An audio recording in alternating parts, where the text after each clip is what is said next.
I think we really like to view ourselves as the ultimate rational creatures. Oh, absolutely. I mean, we pride ourselves on logic. Right. We're the species that, splits the atom. We build these incredibly complex algorithms to predict the global stock market. Yeah, we literally launch rovers to Mars using nothing but precise math and orbital physics. Exactly. But then you're just walking down the sidewalk and you see a perfectly normal, like, aluminum ladder leaning against a brick building. And suddenly, all that sophisticated logic just totally It evaporates. just goes right out the window. It really does. You will actively step off the curb, maybe even into moving traffic, just to avoid walking underneath it. It's a really profound contradiction in human behavior when you think about it. I mean, we demand empirical scientific proof for almost everything we do in modern society, right? From the medicine we take to the cars we drive. Yeah, we want the data. Exactly, the data. Yeah. Yet this ancient, completely invisible rulebook instantly overrides our modern rational brains the moment we encounter, like a black cat or a spilled salt shaker. And that is exactly what we are getting into today. We've pulled together this fascinating stack of sources for today's deep dive: historical research, cultural analyses, psychological studies, really just to figure out why highly intelligent humans still perform these bizarre micro-rituals to ward off bad luck. It's a great mission for today because it affects Oh, everyone. 100%. Like, if Yeah. you are listening to this on your commute right now, or, I don't know, prepping for a massive data-driven board meeting, I guarantee you have crossed your fingers or knocked on wood or said, "bless you," recently. You definitely have. And just to ground our discussion before we get too far in, let's establish the foundational definition we're working with from the sources. Right, let's lay the groundwork. So, a superstition is fundamentally a belief that certain actions, objects, or events influence outcomes in the physical world without any scientific or causal proof whatsoever. Okay, let's unpack this. Because if there is zero scientific proof, and there literally never has been, where do these bizarre rules actually come from? Like, why are we, the species that invented quantum mechanics, still blindly following them? Well, to understand that, we kind of have to look at the root of the human operating system. According to the research, these behaviors are a potent mix of three main things. First, ancient pagan beliefs. Second, a really deep primal fear of the unknown, specifically things like sudden illness, death, or natural disasters. Just terrifying stuff. Right. And third, our own hyperactive, pattern-seeking psychology. You see, the human brain absolutely despises randomness. Because, I mean, randomness meant serious danger to early humans. Precisely. When our ancestors faced a terrifying, unpredictable world, say, a sudden frost that could wipe out a village's entire winter food supply. Or some mysterious illness that just strikes out of nowhere. Exactly. They desperately needed a way to make sense of the chaos. The brain just cannot tolerate a void of meaning. So if someone happened to carry a specific river stone or perform a specific chant and then miraculously survived a plague, The brain just immediately drew a hard line connecting those two entirely unrelated events. it wired them together instantly. Action equals survival. It's like psychological legacy code. Oh, I like that. Yeah, like we upgraded our societal hardware, right? We have modern medicine, we have meteorology, we have insurance. But when we get stressed, the brain just reverts to running those version 1.0 survival scripts to make us feel safe. We just never deleted that old software from our mental hard drive. That is a perfect way to conceptualize it. And here is the core paradox of why that legacy code matters so much today. While these superstitions are scientifically completely false, psychologically, they are 100% real and highly effective. Wait, effective how? They act as vital emotional regulation tools. When you're in a highly uncertain situation where you have no actual agency, like, say, waiting for the results of a biopsy or just hoping an interviewer calls you back. Yeah, that agonizing waiting period. Right. Performing a ritual, like crossing your fingers, gives you an immediate illusion of control. It actively lowers your cortisol levels and reduces anxiety. So really, the more complex and uncontrollable our modern world gets with algorithmic layoffs, global pandemics, economic shifts, the more our brains secretly crave these little micro-rituals. Exactly. It's not a failure of logic. It's just a highly efficient placebo that prevents our rational brains from burning out under the weight of sheer uncertainty. That makes so much sense. But what is so wild to me is how these simple psychological comforts mutated over time. Like they didn't just stay as quiet little personal habits to lower our heart rates. No, they certainly did not. Over centuries, massive historical forces like organized religion, empires, politics, they warped these personal comforts into widespread and sometimes incredibly dangerous societal fears. Yeah, the evolution of these beliefs is where the history gets quite dark. You can trace how deeply held cultural values are weaponized just by looking at the changing status of specific animals or objects. Okay, let's do a deep dive into black cats then. Because this has to be the ultimate example of a cultural belief getting violently flipped on its head. It really is a drastic shift. Because in ancient Egypt, cats were practically gods. I mean, they were revered, protected, and seen as these ultimate symbols of good luck and divine grace. Well, they were essential to agricultural survival in Egypt. They protected the grain stores from rodents and venomous snakes, so that practical utility elevated them to sacred status, closely associated with the goddess Bastet. Right, they earn their keep. They did. But fast forward to medieval Europe, and cats underwent this deadly rebranding, largely driven by the church at the time. But hold on, how does a society turn a revered, genuinely useful animal into a demonic pest almost overnight? Like, how do you rewrite centuries of reverence? You do it through deliberate cultural messaging.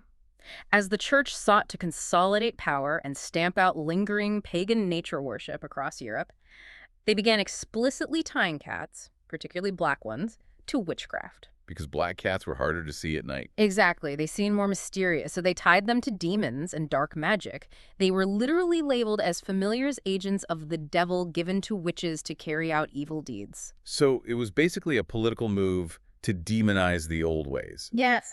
And people took this so literally that it led to mass, systematic persecution of cats throughout the Middle Ages. But the tragic irony here from the sources is staggering. Oh, it really backfired on them. Big time. Yeah. By actively wiping out the cat population across medieval cities, they inadvertently removed the primary natural predator of the rat. Which allowed rat populations to absolutely explode in these dense, unsanitary urban centers. And rats, of course, carried the fleas that transmitted the bubonic plague. So, yeah, a superstition born out of a desperate desire to ward off evil and illness directly facilitated one of the most devastating pandemics in human history. That is incredibly heavy. But wait, so are they universally seen as bad luck everywhere because of that? Did that medieval European fear conquer the entire globe? Not at all. Beliefs mutate based on local geography and cultural needs. In Japan and Scotland, for example, the black cat avoided that uneven European smear campaign entirely. Oh, really? Yeah. In Scottish folklore, a strange black cat arriving at your porch brings prosperity. And in Japan, they're historically seen as omens of good fortune. They're believed to bring wealth or even help single women find good suitors. That's a huge relief. Yet, even today in Western culture, we haven't fully shaken off that medieval stigma. Unfortunately not. Like the sources pointed out that animal shelters consistently report black cats having significantly lower adoption rates and higher euthanasia rates than cats with different coat patterns. It's very sad. It is. We think we've completely outgrown the Salem witch trials. But that implicit bias, that ancient invisible association with spookiness, still dictates whether a stray animal gets a home today. It just illustrates how deeply these narratives embed themselves into our collective unconscious. Let's trace another fascinating evolution, one you mentioned right at the start of the show, the geometry of walking under a ladder. Yes, because the origins of this have absolutely nothing to do with falling paint buckets. Right, it's not about safety initially. This actually traces back to ancient Egypt as well. So a ladder leaning against a wall forms a distinct triangle. And to the Egyptians, the triangle was a sacred, holy shape, or like the foundational geometry of the pyramids representing the trinity of the gods. Exactly. So walking through a triangle was seen as a profound desecration, a violation of a sacred space. But watch how the meaning shifts as power dynamics change. The Romans and Greeks inherit this shape, but they aren't building pyramids. They associate the leaning ladder with the gallows, a place of execution and death. So it goes from sacred geometry to a symbol of state-sanctioned violence. Yeah. And then medieval Christianity layers its own theology on top of it. They interpret the triangle formed by the ladder as representing the Holy Trinity, the Father, the Son, and the Holy Ghost. Meaning that walking through the ladder wasn't just like inviting bad luck. No, it was considered a literal physical insult to the church. You were symbolically breaking the Trinity. In a highly religious society, that kind of spiritual crime could have severe social consequences. But as we push into the modern era, all that spiritual dread basically vanishes, and it becomes purely practical. Right, that context changes again. During the industrial age, as cities grew taller and heavy construction became an everyday reality on busy streets, avoiding a ladder transitioned from a religious taboo into a matter of common sense workplace safety. You avoid the ladder because you don't want a heavy iron wrench dropped on your skull by a distracted bricklayer. Exactly. The mechanism of avoidance remains exactly the same. We still step off the curb, but the psychological justification updates itself to match the era. We see this shift from the sacred to the mundane constantly. Think about opening an umbrella indoors. This originated as a deep fear of disrespecting the Egyptian sun god, Ra, by shielding yourself from his light indoors, which was seen as an insult to his life-giving power. But as massive spring-loaded steel umbrellas became common in these cramped, fragile Victorian homes, The fear shifts from existential dread of angering a sun god to just the very practical fear of poking your aunt in the eye. or knocking over an expensive porcelain lamp. Right. The bad luck is just having to sweep up shattered glass and apologize. Same with a bird flying into the house. Oh, that's a great example. In isolated Appalachian folklore, this was a terrifying omen of impending death, deeply tied to ancient Celtic symbolism of birds carrying souls to the afterlife. Not today. Today, if a bird flies into your apartment, you aren't preparing your last will and testament. The context shifts to a practical nuisance. You're just annoyed, grabbing a broom and trying to guide a panicked pigeon back out the window. If we connect this to the bigger picture, it's vital to recognize that while umbrellas and ladders mostly dictate our personal, momentary physical movements, some of these superstitions have scaled up to an industrial level. Oh yeah, they really have. They have literally shaped global economics and the physical skylines of our modern city. Triskaidekaphobia. Yeah.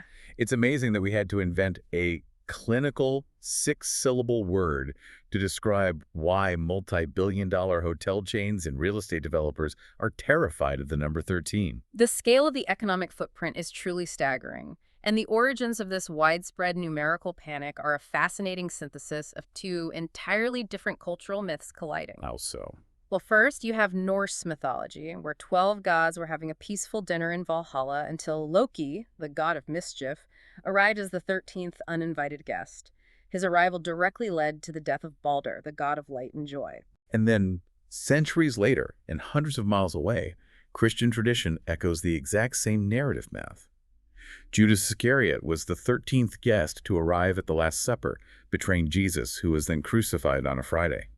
Exactly. When those two massive cultural narratives merged, Friday the 13th became a sort of historical superstition. It synthesized deep-seated religious guilt with ancient mythological terror. But the real-world impact today isn't just about feeling a little nervous, Yeah. right? Do people actually change their behavior? Oh, significantly. We see actual measurable drops in global revenue on any given Friday the 13th. People actively refuse to fly, they cancel business trips, they delay signing major corporate mergers. They refuse to schedule surgeries or weddings. Yes, the airline and travel industries lose hundreds of millions of dollars every time the 13th falls on a Friday. And triskaidekaphobia broadly dictates the structural engineering around us. Oh, the elevators. Right. If you step into an elevator in most major luxury high-rises or international hotels, you will notice the panel jumps straight from 12 to 14.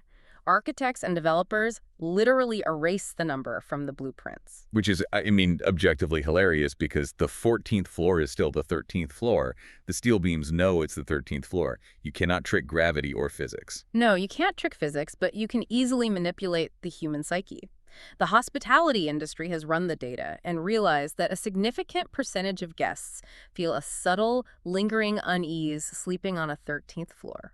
So by simply relabeling the button, they eradicate the anxiety. And they profit off providing 13 free environments. It is the raw economics of fear. Wow. We see how these ancient fears literally alter the billion-dollar blueprints of our skyscrapers. But what fascinates me is how these exact same psychological mechanisms scale all the way down to, like, a spilled condiment on your dinner table. Oh, the salt. Let's talk about throwing salt over your left shoulder. Because we think of salt as incredibly cheap today, practically free at every diner in the world. But in the ancient world, specifically ancient Rome, salt was an immensely valuable commodity used to preserve food before refrigeration. Right, it was so precious that Roman soldiers were sometimes paid their wages in salt, which is actually where the word salary comes from. In that economic reality, spilling salt wasn't just a clumsy moment at dinner, it was a devastating financial waste. It threatened your family's ability to preserve food for the winter. So when you knocked over the salt, you felt a spike of genuine panic and guilt.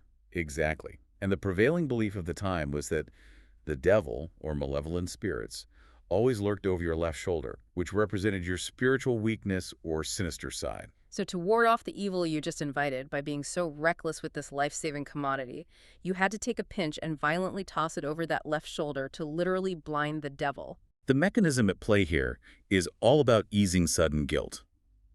Today, spilling salt costs a fraction of a cent. It carries zero economic consequence. But the physical ritual stuck. It totally stuck. Why? It survived because the emotional mechanism is still useful. We no longer fear winter starvation or financial ruin from a tipped shaker, but we still feel that tiny hot jolt of embarrassment when we make a clumsy mistake in front of others. Oh, for sure. Tossing the salt gives us a socially acceptable physical action to instantly resolve that minor tension, laugh it off, and move on with the meal. It's a prime example of a habit outliving its original purpose. So we reshape our massive skylines and cancel international travel for deep-seated fears, but we also rely on this whole different set of micro-rituals purely to get through the stressful, low-stakes moments of our daily lives.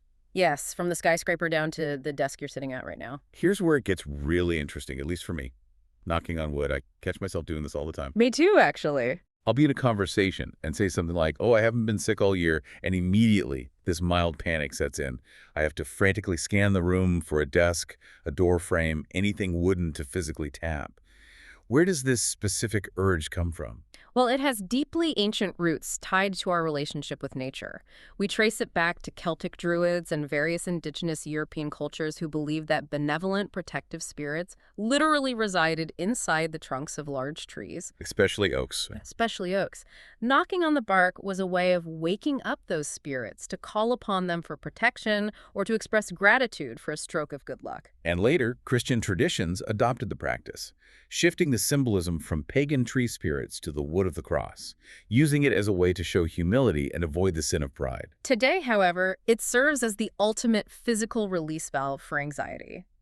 Think about the vulnerability of the moment. When we say something hopeful out loud like, the project is finally on track, we immediately feel exposed. Yeah, we've voiced our desire. And the human brain suddenly worries that by acknowledging our good fortune, we've somehow alerted the universe to take it away. We feel like we've completely jinxed ourselves. Exactly. So tapping the wood is a physical action that signals to our nervous system, okay, I've engaged the defense protocol, the vulnerability is covered, I'm safe. You see everyone doing it. Yeah. From nervous baseball players tapping their bats before a crucial pitch, to politicians at a press conference subtly tapping the podium after predicting economic growth. It grounds the anxious mind back in the physical world. Now, a slightly more destructive version of this physical grounding is the belief that breaking a mirror guarantees 7 years of bad luck. Oh, this one is brutal. Huh. It traces back to the Romans, who believed that mirrors didn't just reflect your physical appearance, but that they held a literal fragment of your soul. Yes, and crucially, they also held the medical and philosophical belief that the human physical body and soul regenerated in 7-year cycles. Oh, Therefore, if you shattered a mirror, you weren't just breaking expensive glass, you were actively fracturing your own soul. And you were mathematically locked into waiting a full 7 years for that soul to heal and reset. it is the absolute original form of psychological catastrophizing. I mean, it takes a momentary, clumsy accident, dropping a hand mirror, and inflates it into a decade-long doom sentence. The pressure is absurd. It's a lot of pressure. Today, we mostly just sweep up the shards and try not to cut our feet. But that lingering symbolic unease is so powerful that a cracked mirror remains a guaranteed visual shorthand for impending doom in every modern horror movie. Let's examine a few more ingrained habits to see how the mechanism of survival shifted into pure social conditioning. Take saying bless you after someone sneezes. This is fascinating because it started as a desperate, literal attempt to save a life. Early beliefs held that your soul could be violently expelled from your body when you sneezed, leaving you vulnerable to evil spirits flying in to possess you. Right, which is a terrifying thought. and this was heavily popularized later by Pope Gregory during the early outbreaks of the bubonic plague. A sneeze was often the first visible symptom of the plague, so saying "God bless you" was a frantic, terrifying micro-prayer to ward off imminent, horrific death. But ask yourself how this specific plague ritual survived when countless others faded away. It survived because it mapped perfectly onto the rise of modern polite etiquette. Oh, interesting. Today, if you fail to say bless you, you aren't condemning your coworker's soul to eternal darkness. You are simply perceived as rude or aloof. The existential dread totally hollowed out, leaving behind a mandatory social reflex that just keeps interactions smooth. What about crossing your fingers? That's another great one. This started as an early Christian symbol of faith, a covert way for persecuted believers to physically form the shape of the cross for protection. It was a gesture of profound spiritual solidarity. But observe how it has diluted over time. Today, it's a universal, almost secular gesture. Yeah, children do it behind their backs as a built-in shield when telling a lie to a teacher. Exactly. It transitioned from a plea for divine intervention into a childhood loophole for escaping accountability. And speaking of childhood, the classic "step on a crack, break your mother's back." I always assumed this was ancient, tied to underworld spirits living in the earth or something. But the sources say it's actually incredibly modern, born from an early 1900s playground rhyme. It is entirely modern, and it functions purely as behavioral conditioning. As cities rapidly paved their streets and motor vehicles became common, parents needed a way to keep easily distracted children cautious. They needed them looking down at the pavement. Right, mindful of their footing so they wouldn't trip on uneven cobblestones or wander into traffic. It is traumatizing psychological genius. You just weaponize a child's love for their mother to ensure pedestrian safety. It works remarkably well. Finally, let's look at the sheer hollowing out of belief in what we can call the luck industry.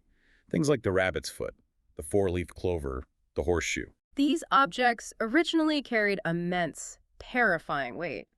The rabbit's foot emerged from a complex blend of African hoodoo practices and Celtic magic, where the rabbit was a potent, mysterious symbol of fertility and underground spirits. And the four-leaf clover was sacred to Celtic druids purely due to its extreme rarity in nature, though scientifically we understand it today merely as a minor genetic mutation in the white clover plant. And the horseshoe involves dense European folklore where cold iron was believed to actively burn and repel malevolent entities, specifically Irish fairies who supposedly wrought havoc on rural homes. You hung it in a U shape so the protective magic wouldn't spill out onto the floor. Yet today, the intense, literal spiritual belief has entirely evaporated. What is left behind is pure aesthetic and commerce. They have completely devolved from serious magical talismans into tourist junk. They really have. There are neon-dyed keychains at highway gas stations. There are nostalgia-driven smartphone apps where you literally just tap your screen to hunt for digital clovers to get a dopamine hit. It's gamified luck. Exactly. Even the protective horseshoe is mostly just rustic farmhouse home decor you buy at a suburban craft store. The magic is gone, replaced by a vague, marketable sense of good vibes. So what does this all mean? We have traced the evolution of cats, geometry, spilled condiments, and shattered glass across thousands of years of human civilization. What it means is that superstitions spread exactly like language and culture itself. These invisible rules traveled through the oral storytelling of village elders. They were weaponized and distributed by massive religious institutions. They hitchhiked along ancient spice and silk trade routes.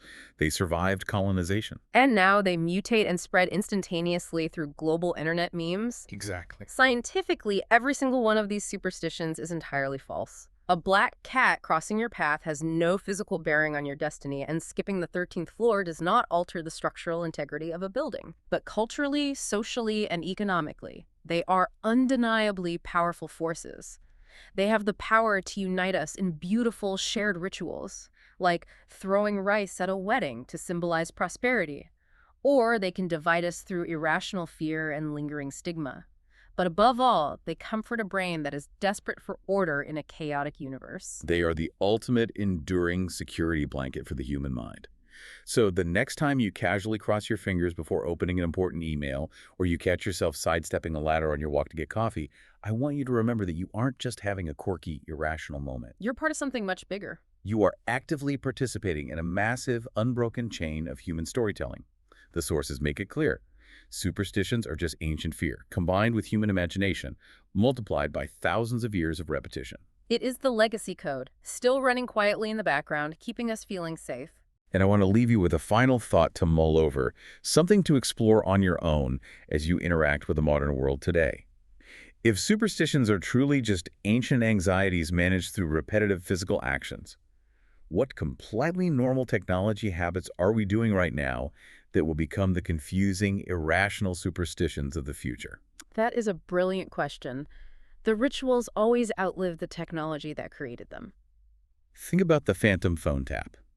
100 years from now, long after physical smartphones are completely obsolete, Yeah. replaced by smart glasses or neural implants or whatever comes next, will people still subconsciously tap their right thigh pocket 3 times before stepping into a stressful job interview just for good luck? It's very possible. Right now, we do it for a practical reason, to check for our devices, to ensure we are connected, to feel secure. But in a century, the physical phone will be gone. The need for the pocket will be gone. But the comforting physical rhythm of that tap will remain. The rational brain will shut off, and the invisible rulebook will take over. The phantom phone tap. We might just be inventing the next knocking on wood right now, in real time. Keep questioning the invisible rules around you. We'll catch you on the next deep dive.